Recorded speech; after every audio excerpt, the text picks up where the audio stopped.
Assalamualaikum warahmatullahi wabarakatuh.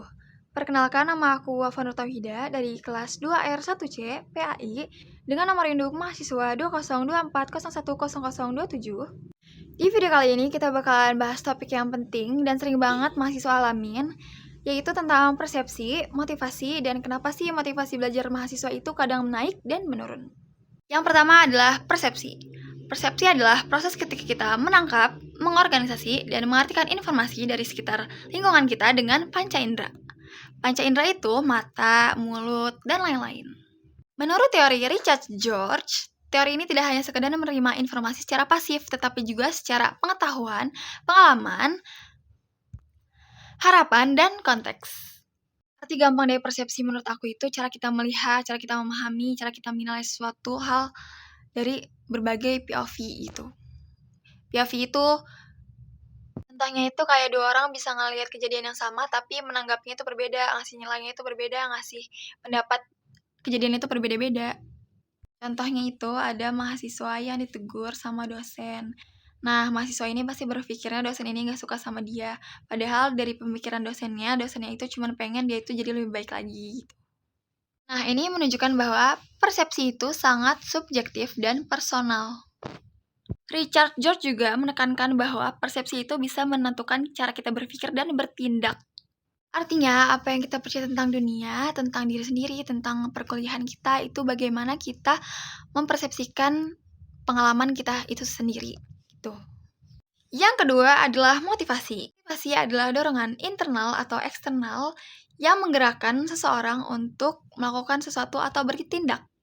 Dalam konteks belajar, motivasi adalah alasan mengapa kita mau terus belajar, mau terus ngerjain tugas-tugas walaupun capek, mau terus maju walaupun ada kesulitan-kesulitan, itu namanya motivasi dalam belajar. Motivasi itu dibagi menjadi dua. Yang pertama itu ada motivasi intrinsik, yaitu motivasi dalam diri sendiri. Contohnya itu kalian misalnya suka musik, jadi kalau misalnya ada pelajaran musik, kalian tuh suka gitu, jadi langsung aja pengen belajar langsung dari diri sendiri gitu. Yang kedua itu ada motivasi ekstrinsik atau dari luar. Misalnya ada dorongan dari orang-orang kayak, ayo dong biar nilai kamu bagus gitu. Atau enggak kayak dipuji gitu-gitu. Itu namanya dari luar. Bisa juga kalau ekstrinsik itu dikasih hadiah. Misalnya sama orang tua, kalau misalnya kalian nilai bagus, itu bisa. Oh iya, motivasi ini sangat penting. Karena kalau misalnya nggak ada motivasi, kita itu belajarnya bisa bosan, terus kayak berasa berat gitu.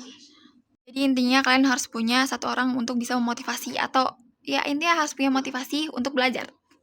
Selanjutnya ada hubungan persepsi dan motivasi. Itu benar-benar menarik banget, jadi kalian harus simak ya. Jadi persepsi dan motivasi itu saling memengaruhi. Cara kita mempersepsikan dunia atau tugas yang kita hadapi itu bisa melihat seberapa besar motivasi kita.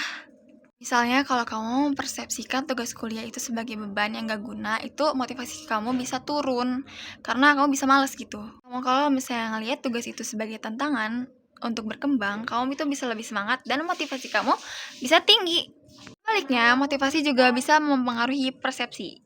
Jadi kalau kita bisa mengubah cara pandang kita bisa mengubah juga seberapa besar motivasi belajar kita. Ya kenapa sih motivasi belajar mahasiswa itu kadang menaik dan menurun?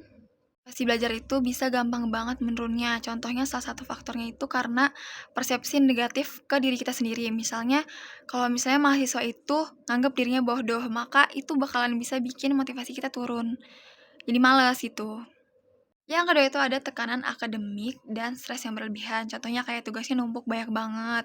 Terus kayak ada ekspektasi orang lain, orang tua misalnya nyuruh nilai kita gede, tapi kitanya kayak dipikirin terus jadi stres gitu. Yang bikin kita brown out. Ketiga ada lingkungan yang tidak mendukung. Contohnya kayak teman-teman kita nggak ada yang support kita buat semangat belajar, terus dosennya kayak terlalu julid mungkin gitu. Nah, belajarnya juga kurang seru, jadi itu bisa menurunkan motivasi belajar kita. Yang keempat ada kehilangan tujuan dan makna. Kalau misalnya mahasiswa itu nggak tahu tujuan dia belajar, dia bakalan bingung, bakalan linglung mau ngapain gitu, nggak ada motivasi belajarnya, bakalan kayak ya main-main aja gitu, nggak ada belajar-belajar. Terakhir ada kurangnya penghargaan atau umpan balik yang positif.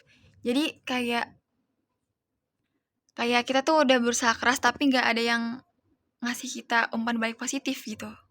Itulah yang bikin manusia-manusia ini merasa dirinya sia-sia untuk melakukan belajar itu. Yap, segitu saja. Jadi yang harus kalian, pahami dalam otak bahwa persepsi dan motivasi belajar itu bisa kita bentuk dan bisa kita pengaruhi. Kalau misalnya motivasi kalian buat belajar itu menurun, kalian tuh bisa lihat gimana sih persepsi kamu dalam kehidupan kamu, kuliah kamu, dan lain-lain tuh kalian bisa lihat. Semoga video kali ini bermanfaat buat kalian dan selalu jaga motivasi belajar kamu supaya nggak nurun. Kalian harus semangat. Sampai jumpa di video selanjutnya. Assalamualaikum warahmatullahi wabarakatuh.